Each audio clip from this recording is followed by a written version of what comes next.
everyone. My name is Jamie Dickinson. I'm a New York State master teacher. I teach Earth and Environmental Science, and I'm here to talk to you about how I introduce GIS and OpenStreetMapping to students who don't have access to an AP Geography course, which is what we typically do in high school now when we introduce OpenStreetMapping, and may have never been exposed to GIS at the high school level. So my goal is not only to share what I do, but to inspire teachers and schools to see the potential of using GIS in the science classroom, and to inspire OSM volunteers to get involved in classrooms. Because the power in open mapping isn't just in the tools, it's in expanding who gets to map, why they map, and how they see themselves in the process. So science offers a natural entry point for students who are new to GIS. While GIS is often highlighted in AP Human Geography, I found science, particularly Earth and Environmental Science, provides a powerful and equitable pathway to GIS-based learning and careers.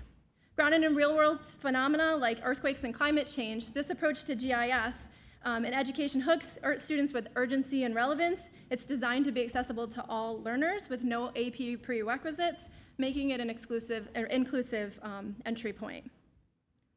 So in New York State, earth science students need to learn how to identify regions that are geologically vulnerable to earthquakes and understand why that is. This includes analyzing seismic risk, tectonic plate boundaries, and secondary hazards like landslides and tsunamis. To bring this to life, I designed a project where students began exploring crisis mapping in Haiti after the 2010 earthquake, and then discovering how some areas are missing from the maps, which is completely foreign to them. They can't imagine, as they're so used to Google Maps.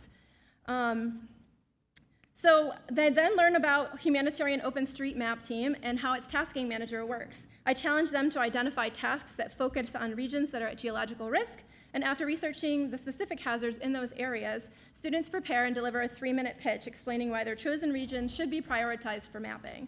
So as part of this project, students are going to learn the fundamentals of OpenStreetMap. They select tasks that are focused only on roads and buildings. They are labeled as easy or medium so that all users, regardless of experience level, can map. We also rely on resources from the American Geographical Society and the Teen Maptivists Network, which you'll hear a lot more about today, to support their learning. So we conclude the project with a pitch panel where students present and defend their selected mapping priorities. The panel then selects one project where we host a class-wide mapping day, complete with food, music, and a recorded talk from Teen Maptivists. I'd like to share a quick snippet of one of my students' work here. Oh, it didn't work. Hold on. The country of Syria is located in the Middle East and borders the countries of Turkey, Jordan, Israel, Iraq, and Lebanon. It has a population of over 23 million and has a warm and dry climate. Syria has had a history of insurgency and war, as well as natural disasters.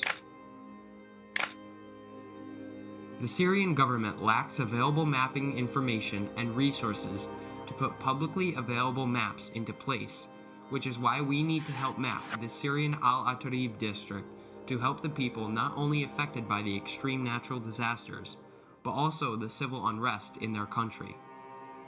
The name of this task is called Earthquake Syria Recovery Phase Al-Atarib Rural District. This task focuses on the recovery of this district, which was affected by the earthquake in 2023. We can map the Al-Atarib district remotely using OpenStreetMapping. This allows users from all over the world to collect data and map a specific region of a country. So that student goes on to explain why it's geologically at risk and meets my expectations. In my ecology class, they also measure trees and we calculate carbon sequestration. We use field papers then to record those observations coordinates, and we digitize that field data in OSM. We have a funneling where those kids that are still interested then join our Teen Maptivists, and these are some of the students. We've been doing this for about 3 years now. And then we talk about other science topics such as mapping for climate and resilience, mapping for emergency response, and mapping for local food security. So I just want to, again, this is more than a mapping tool. It's a way to understand real-world challenges, and by meeting students where they are, we can lower the barrier and get more students involved in OpenStreetMapping. Thank you.